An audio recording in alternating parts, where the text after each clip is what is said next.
All right, so Zoom claims we are now live on Facebook, Carlos, so I am going to mute myself and turn it over to you. Awesome, awesome. Thank you, Jax. Well, I want to thank everybody for showing up to our monthly meeting here, our February monthly meeting for Texas NORML. I understand, again, this is very tough times for everybody out there, and normally we would be having this meeting in person at Flamingo Cantina, and fingers crossed, hopefully soon we'll return to that, God willing, when things are better. But nonetheless, I want to thank everybody out there for joining us this evening. My name is Carlos Caro. I am the Secretary of the Board for Texas NORML. And we've got a great lineup for everybody this evening. I'm going to go ahead and kick the meeting off with a few data points regarding possession of marijuana stats, most recent stats that we have here in the state of Texas. Then we're going to hear a little bit from Lisa Sewell. She is the CEO of Comfort Solutions. She's going to tell us a little bit about activism and testimony tips. And then we're going to hear from Anita Sommers, and we're going to hear about making TCUP more inclusive, more of the medical aspects of what's going on currently in the legislative session and what's going on beyond that, and what we can do to make TCUP a more inclusive program. And then lastly, we're going to hear from our executive director, Ms. Jax Finkel. She's going to go ahead and give us a legislative update, let everybody know out there what's going on at the Capitol regarding cannabis-related bills, and the like. So with that said, we've got a great meeting lined up for everybody. And with that said, we'll go ahead and go into my portion of it. I'm going to kick everybody off. We're going to talk about some possession of marijuana data highlights. Now, a lot of the data that I'm going to be quoting is the most recent data that we could get our hands on from the Texas Department of Public Safety. I'm going to be quoting some 2018, 2019 numbers, and we're going to go into a little bit of what we have available for 2020. So yeah, just overall, when we look at 2018 arrest numbers overall as a whole, we're looking at about 95,000 arrests in terms of arrests for possession. And we're defining possession in terms of misdemeanor possession, that would be 4 ounces or under. Most of these are going to be 2 ounces or under, well below that as far as your standard arrest. Now, in 2018, that overall number was about 95,000. And when we compare that to the numbers that we have at 2019, there is a significant dip. There is a dip there. And the numbers for 2019 come in at 74,000. Again, these are mostly for misdemeanor level possession case. Again, 4 ounces and under, most of those being 2 ounces or under. That being said, the reason why I'm highlighting some of these numbers and these data points is because I want to give folks out there some talking points, some data points that you can use when you're referencing this, because undoubtedly the prohibitionists out there are going to point to the reduction in arrests, which we'll talk about the reasons for that as well. But they're going to point to the reduction in arrests as reasoning to say that, the war on drugs, specifically the war on cannabis, is getting better, quote unquote. And I've been hearing this, out there, perhaps you have as well. People aren't getting arrested for this. Things are changing for the better. And while that may be the case in some locales here in the state, overall for the majority of folks in Texas, that's not the case. Now, that being said, why are these arrests dropping, right? When we take a look at 2019 and when we look at some of the early numbers coming in from 2020, a lot of that can go back to HB 365, right? The Texas hemp bill that legalized hemp or cannabis that was under 0.3% THC.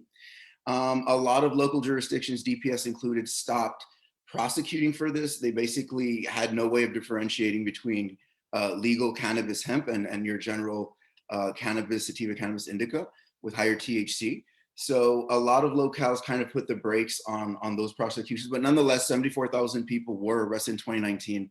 The numbers are going to be starkly lower for 2020. The final numbers haven't come out yet, but what we're looking at so far, and if I can reference the numbers here. Yeah, what we're looking at so far with the numbers that we had available as of like about a month ago, we're looking at about 23,000 arrests so far in 2020 with the data that we had available. Again, those aren't final numbers, but they are going to be drastically lower than what we saw in 2018, especially in 2019. But again, people are still being arrested for this.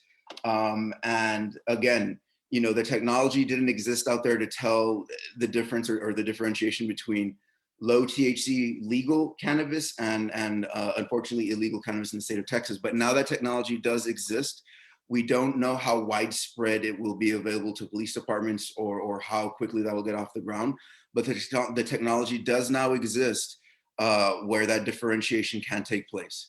That being said, even when we look at this reduction in the number of arrests, and this is a point I want to make very clear to everybody, we're still seeing the same groups in terms of racial groups, in terms of age groups that are still being targeted for arrests. So even though, yes, arrests are dropping, again, people being forced to stay home because of COVID, the Texas cannabis hemp bill that came into play a couple of years ago, all of these factors are playing into that, but nonetheless, the same groups that are being targeted continue to be targeted. And with that, we'll start with some disparities in terms of race.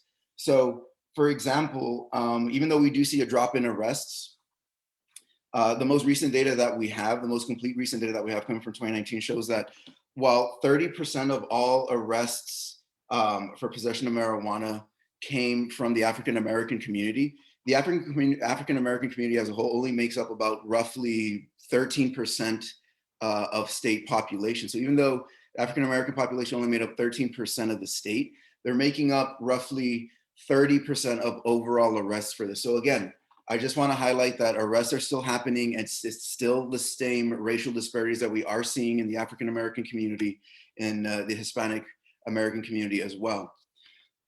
Oh, excuse me. Now, that being said, when we move on to age groups, one thing that we've always seen consistently across the years, even now with this reduction that we see in misdemeanor arrests, the highest age group that we see in terms of misdemeanor arrests 2 ounces and under tends to be between the ages of 15 and 24.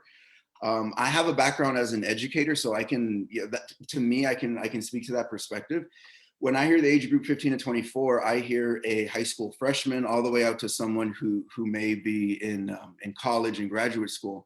And when someone gets arrested for this and, they may not have the material means with which to have representation in court, with which to, quote unquote, make this disappear, it tends to stick, and it has a lot of detrimental effects on one's life, whether you're looking for state licensure in certain professions or trades, you're looking to go in the armed forces, you're looking to get financial aid or public assistance. This can really be a derailment to you in the near or long-term future. So again, even though we do see a reduction in arrests, the same age groups, the same racial disparities still undoubtedly exist. Now, that being said, when we look at some of the measures that are out there amongst the well over a dozen cannabis bills that are rolling around the legislature right now, and Jax will touch on that towards the end. The importance of a decriminalization bill at minimum coming out of this legislative session is very important, very dire, because what we see coming out of several locales that do have something similar in terms of decriminalization at the local level, Austin being the exception of this, with what I'm about to say, is that a lot of the times this is left to officer discretion. In other words, some local jurisdictions may have, on their books, the idea of what we call cite and release.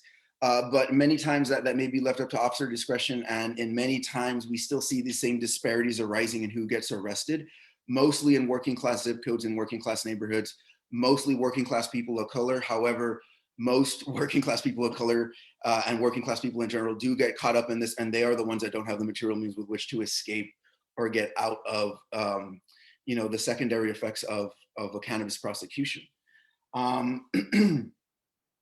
Again, all of that being said, a lot of the talking points that we're going to hear, I want to go back to this point in closing in the last few minutes I have here. A lot of the talking points that we're going to be hearing from the naysayers, from the prohibitionists, they're going to point to Austin. They're going to point to Austin as a model for the rest of the state, and unfortunately, that's not the case. People are still being arrested for this in jurisdictions that do have cite and release. For the most part, it is at officer discretion. So again, it's not being equally distributed. And again, the importance of pushing for a statewide decriminalization bill that takes it out of the hands of local police departments, local officer discretion is really what's needed here to really level the playing field in terms of cannabis arrests, even though we are seeing a reduction in arrests. And I do want to warn everybody, while the writing is good, right, the reduction in arrests, any reduction in arrests is always good. Again, the same groups are being targeted, the same age groups, right? Our youth are being targeted as well, and they are facing more often than not these negative effects on future employment, armed services, commitments, things of that nature. So, you know, in closing, I just want to go ahead and remind everybody of a few talking points. A, people still are being arrested for this. Don't let people tell you otherwise. And I'm sure many people watching right now can speak to that personally. Two, even though there are a reduction in arrests, right, that is something to highlight, that is a bright note. We are still seeing the same groups as far as age and racial disparities still being highlighted here. And three, the need for a comprehensive medical, well, excuse me, not medical, that will come later. Of course, we need that as well. But what I'm speaking of is a comprehensive decriminalization bill that is really statewide and you know, removes it out of the hands of local police departments and out of the hands of individual law enforcement officers. So with that said, I want to go ahead and Jax, I'm not sure if we have her on the line, but Anita, I want to turn it over to Anita if I don't see Anita on here yet, so let's go ahead and do Lisa and then maybe me if she's not on yet. And if she's not able to join us, I think that the three of us can maybe team up together and chat about that if that's okay with you. Yeah. Oh, wait, I get a message from her. She's in here as a panelist. So yes, let's get Lisa going, and I will move Anita up to being a panelist. So give me just 1 second. You guys go right ahead. Yeah, for sure. All right, everybody. So I know I had a lot of information there. If anybody has any questions, please drop them in the chat. We will do our very best to address them at the end of our meeting here, right around the 9 o'clock marker. So that being said, I want to introduce our next speaker. Our next speaker is Lisa Sewell. She is the CEO of Comfort Solutions, and she's going to speak a little bit to activism, giving us some testimony tips, how we as citizens can get involved. Personally speaking, I have been a personal admirer of Lisa's work from afar, and I reached out to her personally to come speak here so she can share the citizen activism with those of us watching from home so we can get involved in this current legislative session. So with that, I'm going to turn the floor over to Lisa. Thank you, Carlos. I appreciate that. My name is Lisa Sewell, and I have been an advocate for 2 years. And thank you guys for having me. I appreciate it. So what I've been doing, my main focus this session is to work with the organizations to expand the medical cannabis program and providing accurate and resourceful information to our reps. And so what I've been doing is I started with 2 years ago working at the pleasure of 2 nonprofit boards here locally. And one of the focuses that I did was working with local city council representatives here and trying to push the decriminalization cite and release policy that Carlos was just talking about. So for example, Fort Worth was one that we worked on, and we went in front of them and we presented a resolution that was similar to the Austin City Council. And what was great is a lot of the city council reps here are open to the idea, but they were really looking towards this legislative session to kind of decide on how they want to move forward. And so about a month and a half ago, after we provided that resolution, they came out with an announcement that said they are no longer arresting for 2 ounces or less. And so we hope those efforts were helpful, but like Carlos said, it's at the officer's discretion. And so that initiative, we're kind of waiting on until after session to see where we need to go. But one of the efforts that I'm making now is the packet and legislative initiative. So, you know, as far as Comfort Solutions go, I am looking to apply through the state to open medical cannabis dispensaries in Texas once the laws expand. But in the meantime, we want to make sure that the laws help our patients and they provide safe and legal access. And so I figured the purpose is to make sure we're giving them good information, that we're giving them reputable information. We're not giving them links from social media, that we're giving them good reports. So what I'm doing is I've got House representative bills or House representative letters, Senate letters, and then I provide backup information in those packets. So some of the things that I provide in those packets are going to be links and resources from Texans for Responsible Marijuana Policy, Texas NORML, Foundation for Informed Texas, Compassionate Cultivation. They provide a lot of great links. And so if you look on their websites, they've got a lot of great resources. And so I'm just including that in my packets, including things about our veterans. So we know that PTSD is an important conversation this session. And so we're trying to, in my packets, I'm trying to include a lot of that information. You know, one of the things I think about is the research that we provide to our reps and when to give it to them. You know, we're in an interesting time. We're not able to get in their offices as much as we want to. We're needing to schedule the appointments and making good conversations and relationships with them. And so when we give them research, I really want to make sure that we're giving them good, proper research and not just a social media link. One of the things I also did was my husband has been HIV positive for 23 years. And HIV has not been listed on any of the bills so far through the Texas Compassionate Use Program. And we'd like to believe that this session, even any of these bills, includes that element. And so I've made a binder that we gave to specific representatives that we believe that would push that conversation through. You know, but I don't believe that if we gave any representative 200 pages worth of research, that they're going to have the time this session to really read through that.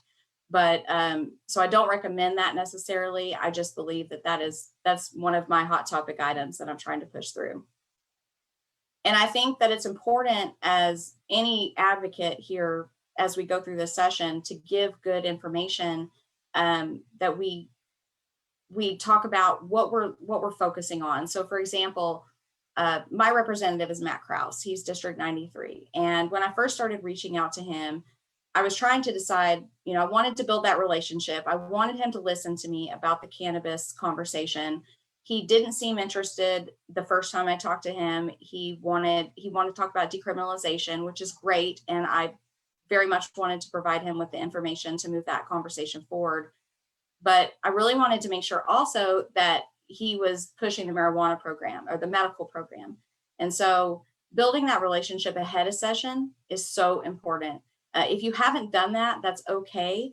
But now is the time to do so with your representatives if you have not done that. One of the things that I recommend too is just trying to get this session, go ahead and make the time to make an appointment, whether that's in person, whether that's on the phone, or whether that's a video call. Anything you can do to get a meeting with them is going to be very helpful. And I say keep it to 10 minutes and provide an agenda before you make the meeting. So when you request the meeting, say, hey, I have 10 minutes. This is what I want to talk about.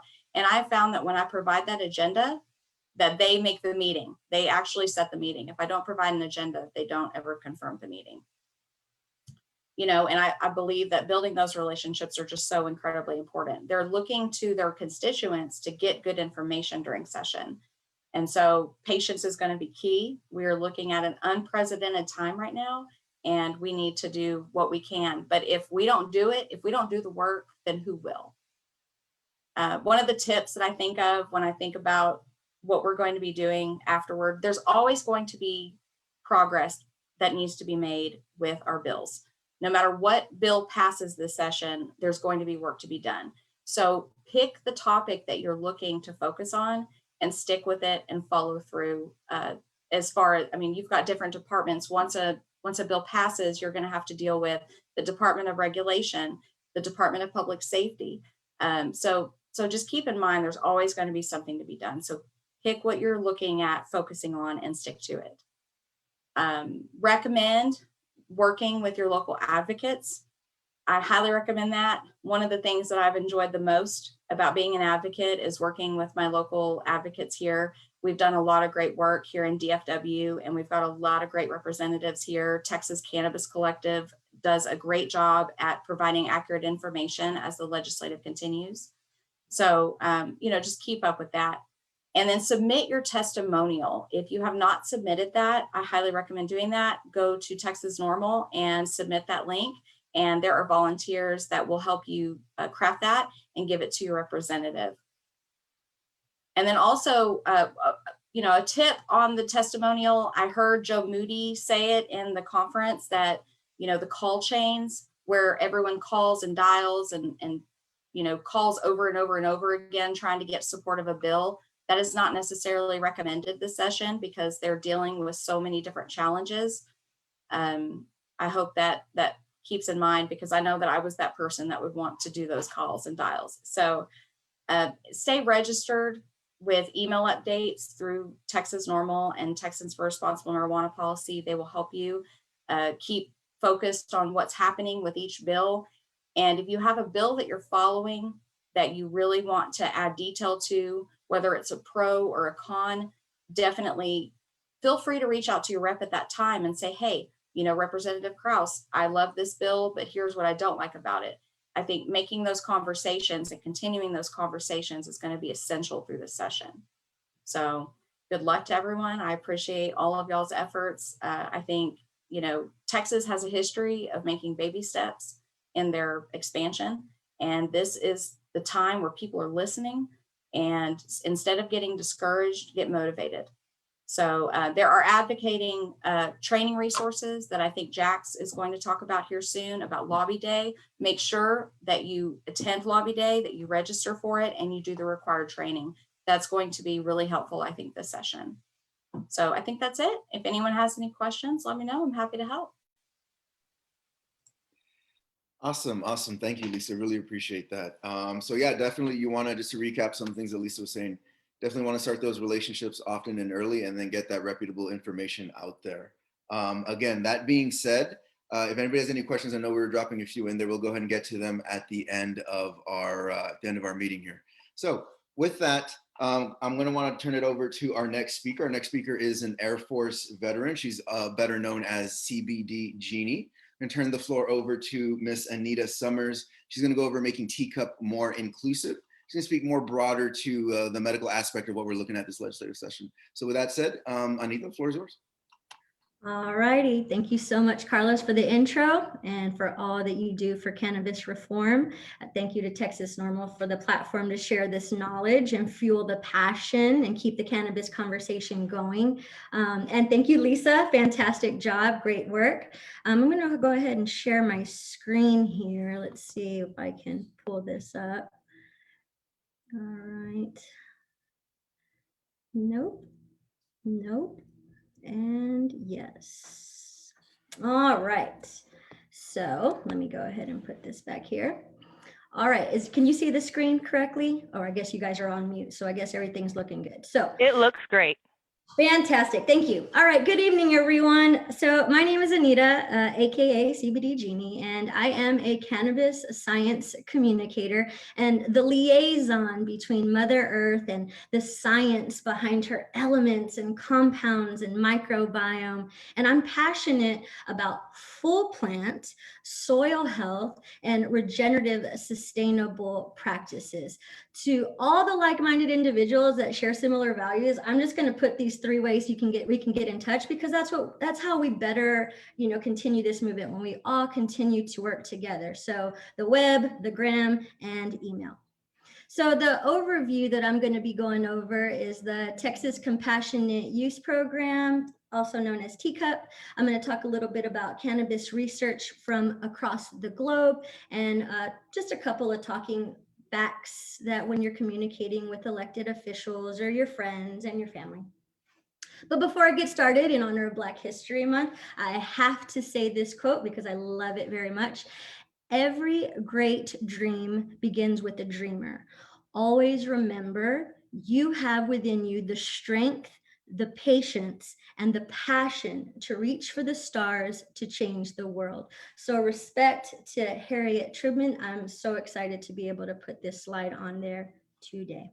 So without further ado, let's get started. So with the Texas Compassionate Use Program in 2015, the 84th Texas Legislative Session enacted the Texas Compassionate Use Act, Senate Bill 339, requiring the Department of Public Safety to create a secure registry of physicians treating intractable epilepsy patients with low THC cannabis.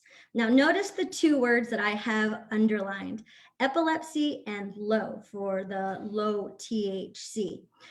First, I always say give thanks, thank you, Texas, for getting us started and bringing this act into light. We have to start somewhere. So respect to the initiation. But those two underlined words, epilepsy and low THC, they really don't go together. They don't really make sense. And I want to explain why. So for those of you who already know about the endocannabinoid system, just stand by as I give a real quick recap of the ECS, because it is imperative to know that we all have an endocannabinoid system, and it's basically just cell signaling, your biological system that manages your internal environment. And our cells are just working by sending signals of stress or pain or inflammation to keep us at homeostasis or balance.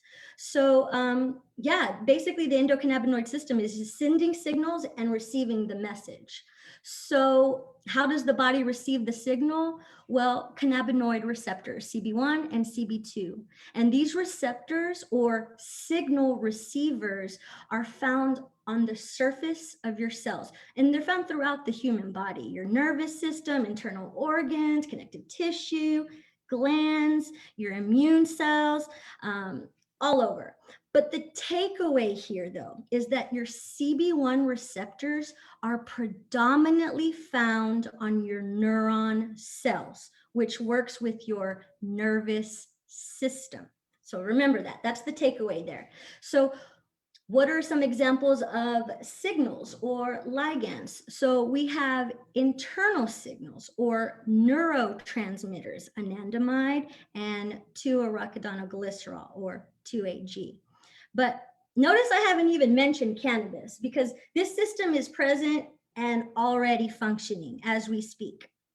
But let's go ahead and introduce the phytocannabinoids. Phyto meaning plant, cannabinoid meaning the compounds from the cannabis plant. And these compounds, specifically THC, mimic anandamide, and they have a very high affinity or attraction to the CB1 receptor. And the takeaway here is that CB1 receptor is predominantly found on your neuron cells.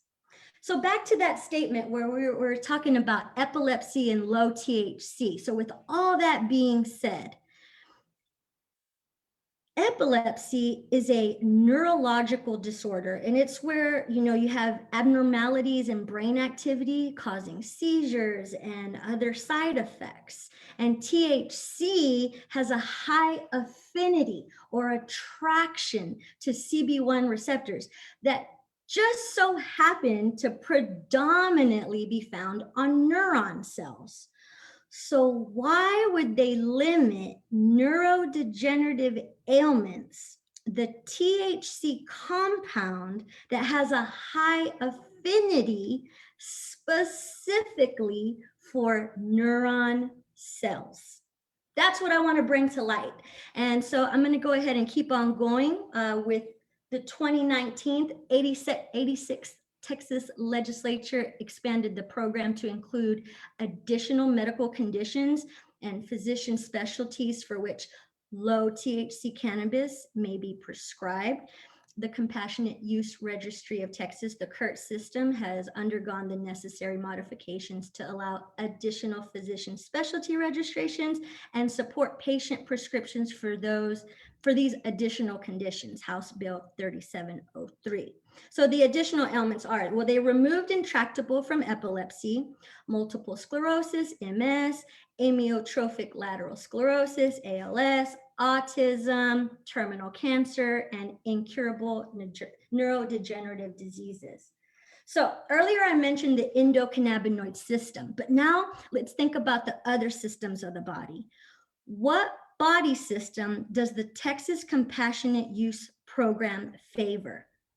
All of the elements are neurodegenerative ailments. So we're talking about the central nervous system, with the exception of terminal cancer, because that can affect any system of the body. Not to mention, if you have the word terminal in your diagnosis, then these patients should even have a cap on their THC. I digress. I'll keep going. So have you ever been in pain? If you recall the last time you were in excruciating pain, my next question is, was it your central nervous system? My point here is that when we discuss pain, what are we talking about? Are we talking about a broken bone, a pulled muscle, tendon damage, irritation of the integumentary system or your skin, ulcers in your digestive tract, autoimmune? What I want you to take away here is that the Texas Compassionate Use Program needs a more comprehensive medical cannabis program beyond what's in place, and should cover a wide range of health services, not limited to the neurodegenerative ailments. So this movement in America is newish in America, but let's not forget that globally, cannabis has been taking a grand stride in science. So I always do this because it's a great place to start, but I'm also saying this because of the respect that I have for these two doctors, organic chemists, research scientists, professors, that I highly encourage that you look up. And the first one is Dr. Raphael Mechoulam. If you just go to YouTube, look up The Scientist, you'll see that Dr. Raphael Mechoulam and his revolutionary cannabis research of the isolation, the structure, and total synthesis of delta-9 THC, and for the isolation and identification of the endocannabinoids, anandamide and 2-AG. So I lost both of my parents to cancer 10 months apart from each other. So Dr. Dedi Miri, his research really hit home with me, his cancer studies, where phytocannabinoids were found to inhibit tumor growth, cause cancer to undergo apoptosis, inhibit metastasis, inhibit angiogenesis, and work synergistically with chemo and radiation. But next, I'd like to discuss a couple of did you know facts. And I'm going to start with from 1850 to 1937, cannabis was used as a prime medicine for more than 100 separate ailments in the US pharmacopoeia. Now, I know on the slide that I posted with the teacup, I know I listed what, about 5, 6? So more than 100 separate ailments in the US Pharmacopoeia. And in US Pharmacopoeia in 1851, the 3rd edition, it was the first mention of cannabis. But I've got to say this, that cannabis has been used for thousands of years. This is just some black and white, pharmacopoeia medical lingo for those that need to see it. Also, did you know that the synthetic version of delta-9 THC has been made in the labs and approved by the FDA since 1985? So the synthetic drug, the synthetic delta-9 THC is called Marinol. But the difference from this isolated compound versus nature is that the patients don't receive the full entourage effect. And the entourage effect is when nature in its natural form has the phytocannabinoids, terpenoids, flavonoids, and where they're all working synergistically together to keep the plant safe, wellness, and protected against pests and environmental factors. And then finally, patent 6630507. Yes, this government patent has expired like patents do, but please read up. It literally states cannabinoids as antioxidants and neuroprotectants. Once again, bringing up the point, why is it low THC in teacup if in fact it's a neuroprotectant? And so let me also read the first two sentences of the patent. It says, cannabinoids have been found to have antioxidant properties unrelated to NMDA receptor antagonism. This newfound property makes cannabinoids useful in the treatment and prophylaxis of a wide variety of oxidation-associated diseases, such as ischemic, age-related, inflammatory, and autoimmune diseases. So in conclusion, the cells are communicating positive and negative feedback via your hormones or the neurotransmitters, just like our own internal endocannabinoids, anandamide and arachidonoglycerol. And in fact, this talk this evening is almost like a signal. I'm sending out a signal. You hearing and receiving the data is like the receptor. You hear it. And then processing or acting on this info is the action potential. And that's just like how the nervous system works. So I encourage you to do the research and understand the science. The fact that there is a cap on nature at all, in my opinion, is unjust. And the fact that we don't have legal access to full plant nature based off our geographic location is unethical as well.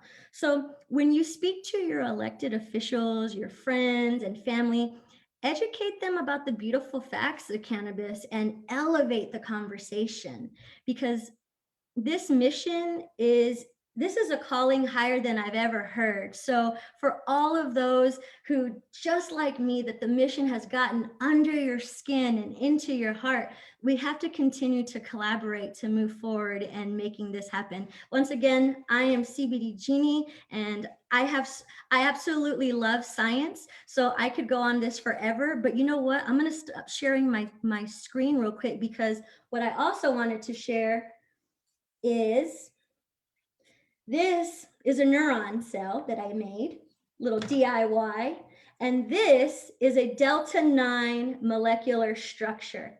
So yes, there's motor neurons and sensory neurons and interneurons, but just for this sake, I want to say that for TCUP, the fact that delta 9 THC has a high affinity, a high attraction to the neuron cells is an exact reason why the fact that the low THC 0.5, it doesn't quite make sense. So we need to work on that, Texas. Thank you so much for your time, and I look forward to chatting with everyone.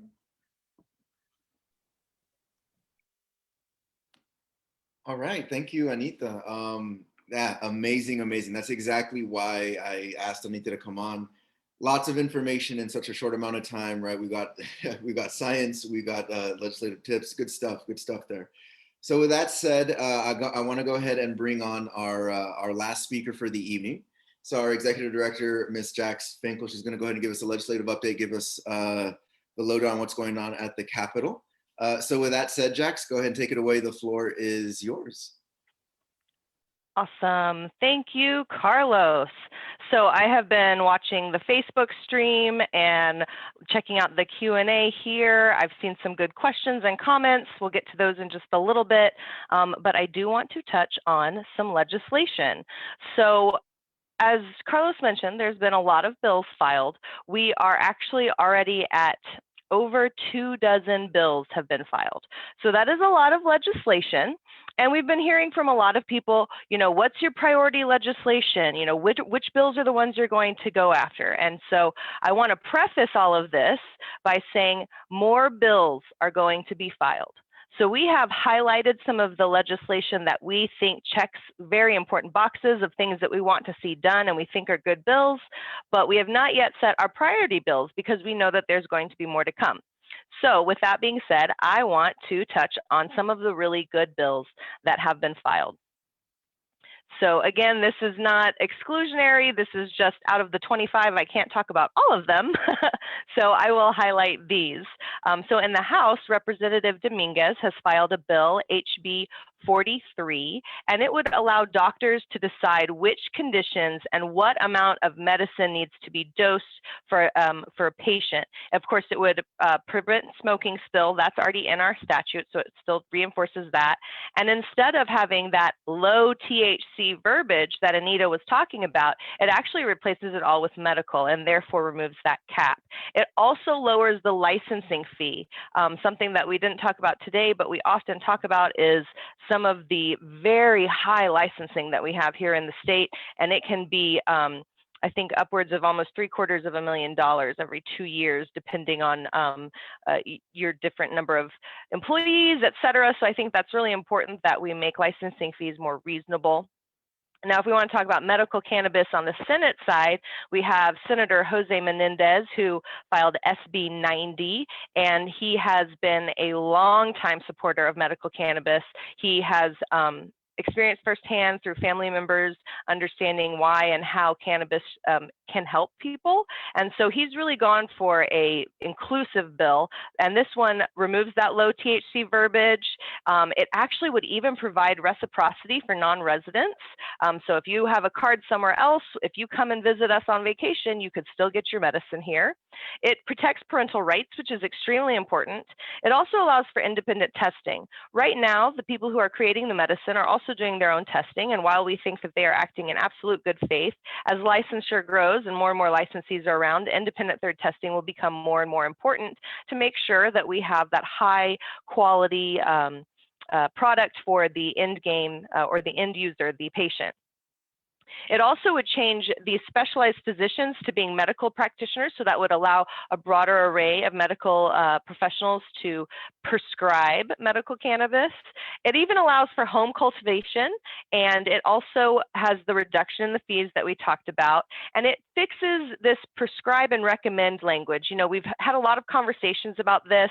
At the federal level, cannabis is still a Schedule I drug, so there has been you know, law, settled law, content is how you say it, and they have said that you can't prescribe a Schedule I drug, but you can recommend it. Now, in Texas, they've tried to adjust the definition of prescription to make it work, but this would just go ahead and make that change to protect the doctor's licenses to be able to prescribe other medicines. In addition, it would have an extensive list, so it wouldn't let doctors necessarily decide who needed it, but it is a very extensive list, and it does allow for a substantive amount of medicine to be available to the patients. So when we're talking about penalty reduction, moving on to that, the things that we really want to see, of course, is a legal market, right, where there is no criminal consequences and you're able to access it legally. But in the absence of that occurring, we have to absolutely stop the human price that is being paid for possession of the plant. Here in Texas, there are quite a few diversion programs and first chance programs in many of the urban areas, but across the state, the law still technically says that if you are arrested with flower, the dried plant matter, that you can get 180 days in jail, $2,000 fine, you lose your driver's license, and long-term it can affect your ability to naturalize as a citizen, carry your firearm, have a work visa. So it really has a lot of consequences for people. And so we have two bills that are really pretty similar that have been filed. So Representative Steve Toth, he is a Republican, has authored HB 99, which would take 2 ounces or less and reduce the penalty to a Class C. And then if you pay some fees, you wouldn't have your license suspended. And he also has it being non-arrestable. So the one thing that we would like to see added to that bill is an expunction process to make sure that long-term you do not have that charge on your record. And then we have Representative Weiner. She's a Democrat. She authored HB 441, and that would take 1 ounce or less down to a B or C. There would be no arrest, and it does have an expunction process. However, there's not the driver's license protection, so we would like to see that. In fact, I would love to see them just team up on this and work bipartisan and get it done. So hopefully we will see a lot of that going on at the legislature.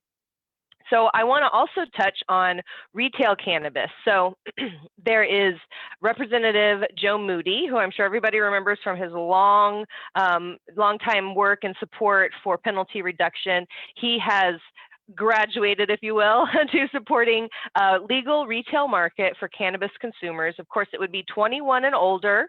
It creates the full retail infrastructure, and it would allow for possession of 2.5 ounces of flower and 15 grams of concentrates. You may also gift that amount to anyone.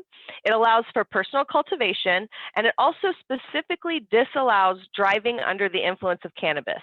Of course, driving while intoxicated or driving under the influence of anything that can impair your motor skills is not legal, but they wanted to make sure that they were explicit about it, which respect. Previous charges for possession would not disqualify you from being licensed. We have seen in many states where, let's say you have a previous record, and that is going to prevent you from being able to participate in the market. This would fix that. There also would be a very reasonable tax rate. We've seen in other states where tax rates are very high, that there tends to be this kind of gray market where people are not really wanting to pay all that high taxes and are still going, maybe to the illicit market or somewhere in between. And so by having that low tax rate, we think that that'll be helpful in making sure that consumers move into the retail market. And they would distribute the revenue as follows: 10% to local municipalities with establishments, 10% to counties with establishments, 1% would go to a testing and control fund, and then the remainder of the proceeds would go to the public teacher school fund. So that is an overview of Representative Moody's bill. Now, if we talk about Senator West, SB 269 in the Senate, he has a very similar bill, 21 years and older, creates that retail infrastructure, but they do also add a transportation license. It allows you to possess that 2.5 ounces of flower, those 15 grams of concentrate, and also gift them, along with the personal cultivation and the disallowing of driving under the influence. But the way that they break up the tax proceeds is a little bit different. They have 33% going to regulation account, 33% to cannabis testing and quality control, and then the remainder would go to the public school teacher salary support account. That is a mouthful to say. So that is just a highlight of some of the bills. Now, I also want to touch on one bill that it doesn't technically have to do with marijuana, but it's, I think, probably really important to anyone who has been arrested before. Representative Collier has authored a bill broadly about expunction for misdemeanor charges. And so that is really important for people who have had charges in the past, who are interested in having those expunged. Currently, there's not really a great process for it. And so she would be working to improve that. Now, I would also like to touch on real quick the lobby day. So we've said many times already on this meeting that the session is going to be wild. It is not going to be like how we are used to having our session. And we have really been trying to think of how can we have a lobby day? How can we have all of these people coming to their legislators to talk about cannabis, but not being able to be at the Capitol, because the Capitol is specifically not allowing large lobby days. And if you came in 2019, you know that we had well over 400 people on a Tuesday dressed up real nice to talk about cannabis law reform, just the way I like it. So this time, unfortunately, we won't be able to do it in person, but we have created this digital platform, and it's a two-part virtual lobby day experience. And Lisa touched on the fact that we're going to be doing lobby day orientations. Now, these are required. You have to register and participate in the orientation, and those who complete it will be invited to participate in the virtual lobby day. So the orientation, we've got 2 dates that you can participate: Saturday, February 20th at noon, or Sunday, February 21st at 3 p.m. And what we're going to go over is, what are our policy goals? What are some talking points or effective arguments that you can make? And what are your expectations and guidance for the meetings that you're going to be holding with your legislators or their staff? So then part 2 of the lobby day will be the actual lobby day, which we are holding on Monday, February 22nd. And you will join people in your district with meeting with legislators and their offices. And we'll have a complete instruction on, how are we going to meet, how are we going to break up, and all that. And I'm very excited to be able to actually do this, because there was a hot minute where we thought we were not going to be able to, and that made me real sad. So I just wanted to touch on that. I'm trying to think, I feel like I had one other thing to talk about, but I think I'm wrong. So why don't I go ahead and invite everybody to turn on your cameras, turn on your mics, and join me back here, and we can go over these Q&A questions. Now, Anita, I have first a question for you. Dave was having a question specifically, well, it's a two-part question. So first, how does CBD help with PTSD?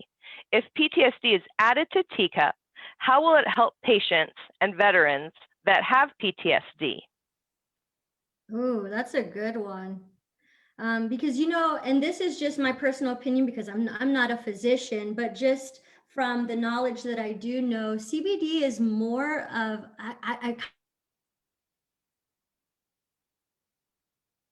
Oh, she froze up for me. Yeah, same here. Oh no.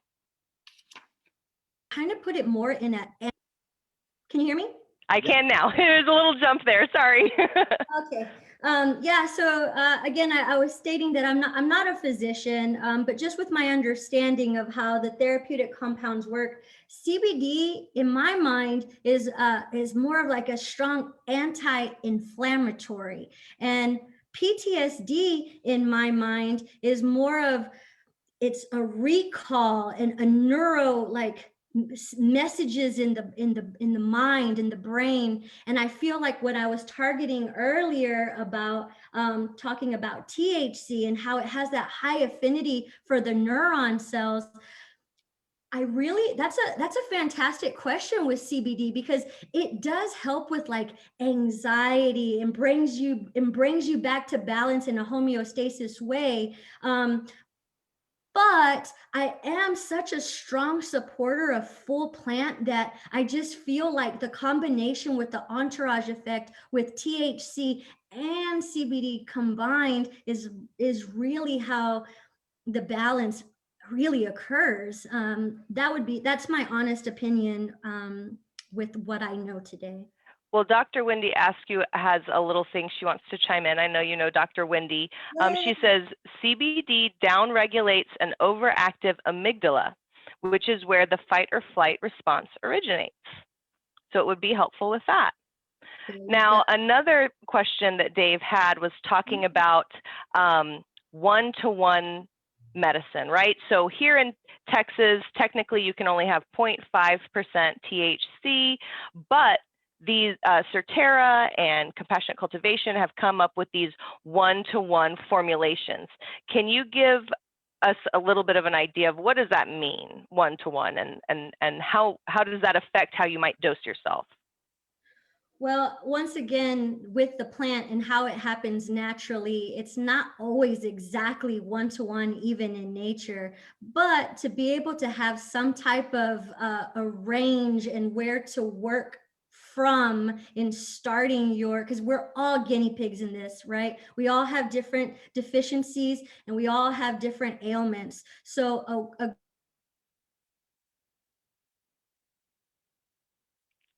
Ooh, she froze up again. a good one-to-one is a nice, oh, can you hear me? Yeah, I don't know. Now? It's like it's a little loop sometimes. I can No? hear you now. Can you hear but me? You're frozen. Yeah. Oh, man. No, we can hear you, Anita. What does that mean? Your face is frozen, but we hear your voice. Yeah, we hear you. Okay, now? Yes. Oh, because you guys froze, so I didn't know if you could hear me. I'm sorry. Technology. So I must be doing something. We must be doing something right here, because if we keep getting this, it means a lot of action is going on, or a lot of energy. No, but I really just feel like it's a good way to help you figure out where you stand, because if it doesn't do anything, well then, because you have to start low and slow, and having that balance is fantastic, because CBD, in fact, it targets or binds to an allosteric site. So it helps balance if THC is a little too much. That's where the whole term entourage effect comes into play. So it's just a great, I feel like it's a great place to start, since we're all guinea pigs and trying to figure out how this plant will help us individually. Yeah, and with these one-to-one formulations, right? So you can have 0.5% THC and then 0.5% CBD in something. So that means you're going to have a lot of whatever that carrier is. So some people, yes, they can get that one-to-one effect, but it might mean that they're taking a lot more tincture, which can have some effects on the bowels, or they could be eating more gummies to get the same milligrams that they need. And so this is why personally, I would like to see us move away from this, percentage-based model, which doesn't really make a lot of sense, and would rather us move towards a weight-based model. And then Dr. Z, who I think some of you guys may know, he does a lot of testing on products. He says vets will get like knocked out with high THC. And I think by that, he means that they could become sleepy. So perhaps it could help with that hypervigilance at night, as well as any other issues that they might have with that. So next question, Angel says, where can we get access to the companies that have cultivation license currently? So the Department of Public Safety, the sheriffs, the state sheriffs, are in charge of our medical program. And if you go to the DPS website, they have a whole TCUP section where you can find physicians, you can find the licensed providers, you can learn more about what conditions, what are the laws, all of that. And so currently, there are 3 licensees in Texas, but 2 of them are really active. Certera, Texas, and also Texas Original Compassionate Cultivation. And those are the 2 predominant ones. There was a Knox Medical, but I think it's been bought out several times, and I have not seen any products come to market from them. So those are going to be that'll be the avenue to find it out. Also, I'm sorry, just to go back to the CBD, Dr. Z says CBD also targets serotonin receptors involved in the, I don't know if I can say that word, Dr. Z, that was a big vocab word for me, anoxalic antidepressant activity. I don't think I said that right. I'm gonna bet I didn't. Anxiolytic, yeah. All right. And then I want to just check real quick on a couple more questions in here. Oh, there's a question about the data that you were giving earlier, Carlos. You said it was for cannabis possession, but was it for just flower possession or also for possession of concentrate? So you guys are frozen. If you can hear me and see me, I can't, you're frozen like this, Jax. Oh, I can see you, Jax. Okay, now I can hear you. What, okay. So it was for Carlos. Oh, okay. Yeah. So the numbers that you were giving out, you were talking about the arrest rates for cannabis possession. Was that for possession of flower, or did that also include possession of concentrates? That included possession of concentrates. That's going to be a way lower number. I mean, the overwhelming number is going to be that flower possession. Again, most of that coming in under the 4 ounce, and again, more of that coming under the 2 ounce possession. But yeah, I believe that included concentrate possession as well. Again, that's going to be a very low number when compared to the majority, which is flower possession arrests. And then can you maybe tell people what happens if you're caught with a concentrate? Yeah, so that's the thing, right? And I can speak to that from several fronts. And again, speaking to like a broad decrim bill. So if you're caught with anything that is not flower in the state of Texas, that's an automatic 3rd-degree felony. Again, if you're caught in possession of a cartridge or any concentrate, what have you, I mean, cartridges being the more popular item out there. And let's say you're in possession of a concealed carry weapon, then that 3rd-degree felony gets upgraded, if I'm not mistaken, to the next charge. So you're looking at a second-degree felony, if not a first. So yeah, definitely, you're looking at third-degree felony at minimum. And yeah, there's a lot of horror stories that are out there. It's escaping my name of that immediate young man. I think, Jax, if you can help me out with this. Jacob Lavaro. Yeah, he was facing life in jail for 1.5 pounds of brownies. I think that was about 6 years ago. He's almost off of probation, you guys. Yeah, crazy story. He was lucky he didn't go to jail for a real long time. Yeah, exactly. Yeah. So yeah, long story short, yeah, don't be caught with any concentrates in any amount. It's a third-degree felony. It is not like being caught with flour, which in itself is a nightmare. But you don't want to be playing in that felony world. That's a whole different ballgame. Right. Amy wants to know if there's any new shirts. Why, Amy, there are new shirts, and they are super duper cute. In fact, while I let Anita, or I'm sorry, maybe Anita and Carlos discuss this, I'm going to go find that picture to show you guys real quick. So is there any hope of getting rid of the ban on smoking in the medical program? Ooh. So I guess I'll start with that. Here's my thing on smoking. It's just another administration, right? It's into the lungs, into the bloodstream. So it's fast onset. And if you need that quick relief, it is just another method of administration. Now, if you're selling, rolled up pre-rolls, that's one thing. But honestly, if we were just to just sell flour, you can do anything with flour. That even if you take it home, that doesn't mean you're going to smoke it. You can use the oil to cook with. It's just really sad that they've targeted in on smoking as just being a big like X. No, unfortunately, I can vouch for just that stigma, even in the medical field, with people who are not actively involved. They have no idea that there's all these grows going on. But if you even mention smoking cannabis, instantly the whole thing, the whole conversation changes. And it's just that nasty stigma. And we really just need to get into and I understand from some perspectives with, depending on what the ailment is, but it is just another method of administration, and it's a very fast onset. So we just need to continue to educate so people understand that it's just another way to administer the beautiful plant medicine. And there are some studies now that are showing that cannabis smoke is very distinct from tobacco smoke, and there are definitely not the same repercussions as come along with cannabis smoke. I mean, tobacco smoke, excuse me, I misstated that there. Let me just, to answer Amy's question, share this real quick. So this is our new shirt that we've got designed. I really love it. I call it the word puzzle, but it's got all kinds of great things in there, like plant-based medicine, cannabis sativa, endocannabinoid system, education. So if you guys are looking for a new style shirt, this is our newest style shirt.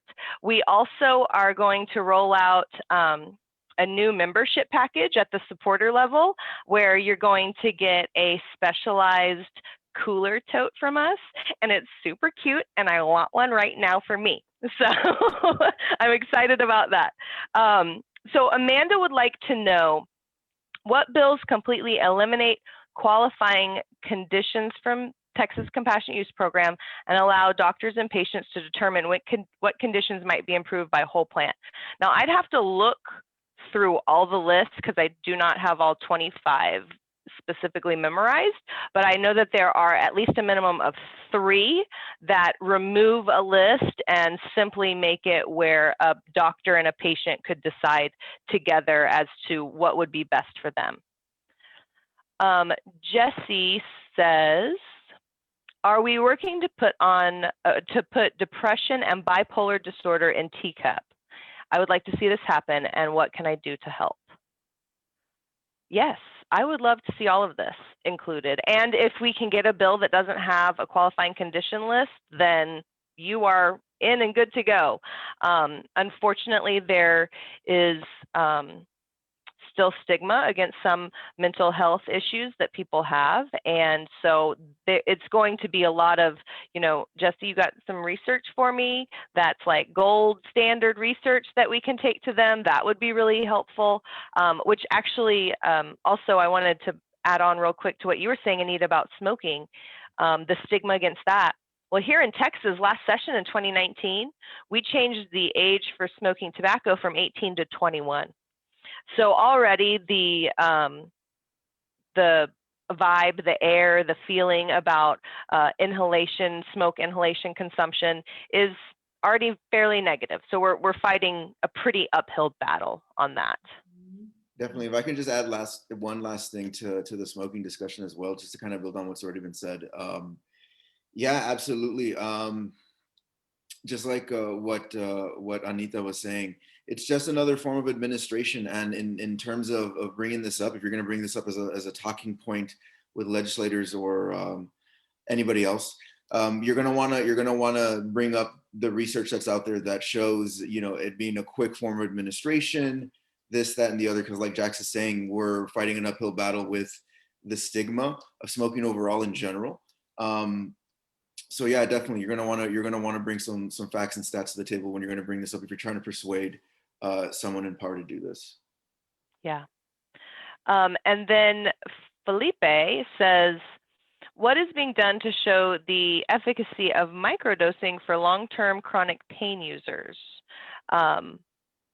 I am going to actually type an answer in here to you, Felipe, because our sister organization, Foundation for an Informed Texas, is putting on a seminar on chronic pain, and that's going to be at the end of this month. And so I encourage you to take a look at that because they'll be talking about, you know, how that works. I know that some people have given the advice that if you use cannabis daily, that you should, you know, quite often try to titrate back to as low as you can possibly go. And then if you want to move it back up, that you can. Do you guys have any experience with that? As far as just yeah, just your opinions on it. Go ahead, Carlos. Well, I mean, in terms of we're talking about the efficacy of microdosing for long-term chronic pain users. I mean, yeah, the studies are out there. I don't have anything really on the top of my head that I can speak to in regards to that.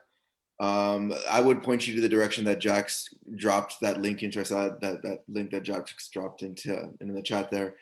Yeah. As far as the efficacy of microdosing, yeah, the studies are out there that show, you know, it is for most people, for a lot of people, that it helps. Again, I'm not a medical physician here. I'm just going off of what I've seen. But yeah, definitely, Felipe, I would encourage you to go ahead and look at some of those resources that Jax dropped there and reach out to us with any more information. We want to keep that conversation going. Definitely low for sure, because anything in excess can be bad for you. Anything. You could die from drinking too much water. So it's just a matter of just doing everything to a nice balance. It all comes down to balance. And if you can find that perfect fit that where you don't have to overdo it and it's just a nice balance of wellness, then that's where you should stay. It's just that, again, we're all different, and what might be effective for me may be way higher dose considering my medical history and my just everything that I've gone through to someone who's, you know, ailment is a little bit different and tolerance is a little bit different. So it's, or even the uptake method, Anita. I mean, I know personally when I'm experiencing pain, if I vaporize, I have a very different dose that I consume than if I eat it, right? Because it's going through, you know, my lungs and then into my blood system versus going through, you know, my liver and being processed. So the uptake method can also affect that. And speaking of uptake method, Dom has a question about vaping. So Dom wants to know, is vaping okay? And my qualifying question to that would be, are you vaping flower or are you vaping concentrates? Now, if you are vaping dried flower, it's arguably healthier than combustible smoke inhalation. I actually was able to attend a CME having to do with cannabis, and of course it's based, for doctors, so I didn't understand everything, but I absolutely did understand that the doctor's favorite way to advise his patients to uptake was actually with, like, if you have asthma and an inhaler like that. And so that was his preferred method. I will say, if you are vaporizing concentrates, you need to be extremely careful about the temperature at which you are vaporizing, because certain terpenes can turn into benzene, which is a carcinogen, at higher temperatures. So you just need to be very careful and research and know that you have a vaporizer model that can really modulate that temperature accurately. That and quality product, because what do you have inside that cartridge is a whole nother ball game too. Yes. Melanie wants to know about the ban on smokable. Will a ban on smoking include vaporizing flower? No. Combustion is different than vaporization. So this is going to be a ban on smoking, not a ban on vaporizing. For a second, I thought you were asking about the hemp lawsuit that is going on. There is a lawsuit. The state tried to prevent retailers and manufacturers for creating any products for the purpose of smoking. So that would be pre-rolls. They were even talking about cartridges at the time. And right now, they are still allowing those products to be produced and sold, but there will be a follow-up to the lawsuit. I believe it's in the beginning of March, so we might have more information about that then. But a ban on smoking does not include vaporization. And then I think I just went ahead and answered that smokable hemp question there too. So there we go. I'm going to just check Facebook real quick to see if we missed any questions. Do you guys have any final thoughts that you'd like to share? Anita, I'll let you. I'm just excited to be a part of this, and I've in the short period of time from the legislative session that I was a part of last year, I've seen such a grand growth and people coming out and speaking out to this plant, and I'm just honored to be a part of it. And the reason why I mostly say my background as far as working in the lab, because once again, they have no idea, even when I mention it to them, that, oh yeah, people are growing in Texas, they have no clue, none. So when we educate, yes, a lot of us who are listening, we all have this information, but there are so many people that do not. So don't ever assume that everyone knows what you already know, and just have that conversation with them, because there's so many facts that just have been swept under the rug that we just need to bring back to light. And I'm just happy to be here with you guys. Agreed. Yeah, definitely. Thank you, Anita. Just closing thoughts on my end. If there's one thing you could really do to help the movement, right? I know a lot of questions were coming in. How can I help? How can I help? How can I help? If there was anything that you picked up from what it was that Anita presented, what Lisa presented, what I presented, what Jax presented, visit us at our website on Texas NORML, on Facebook as well. Our sister coalition websites and groups as well, Foundation for an Informed Texas being the main coalition partner that we work with here in Texas NORML, for facts and information and talking points that you can use in reaching out to your friends, your neighbors, your elected legislators. That being said, again, the most helpful thing you can do is to take some of these information points and spread it out to the community around you. It doesn't have to be something grandiose or anything big. Take some of the talking points that Lisa and Anita gave you, and shoot off a quick email to who your representative is. If you're socially distancing and hanging out with your friends, right, I gotta throw that in there. Bring this up, right? I mean, this is how community change happens. It happens when you speak to those that are around you, and it begins with education. And I think that's the overarching theme of what we're all speaking to here. So yeah, definitely. Jax. Awesome. Well, I just wanted to say, we'll be back here on March 3rd, same bat time, same bat channel. So I hope to see everybody here in March. We'll probably have a lot more information for you. The Senate has already assigned their committees, and so the House is going to be assigning their committees next. They're actually both chambers coming back to the Capitol on the 9th. We have seen that they're only going to be able to work on priority legislation for the first 60 days, but that has not deterred us from making sure that we are ready to jump right in, full throttle, ready to go when it is our time and our turn. And so to that point, make sure you go to texasnormal.org. You can click 87th Ledge, and on that one page, you'll be able to find all of the bills that have been filed, the action alerts in conjunction with them, and you'll also find a link to submit your testimony. So if you can't be there in person, you can make sure that your voice is still heard. And so that's all that I have tonight. I'm really happy to see so many people joining us here on Zoom and also on Facebook. It's been really great to read all of your comments and to see all of you. Yes. Awesome. Well, thanks, guys. I guess this is goodbye. Bye, everyone. Thank you for your time. Bye.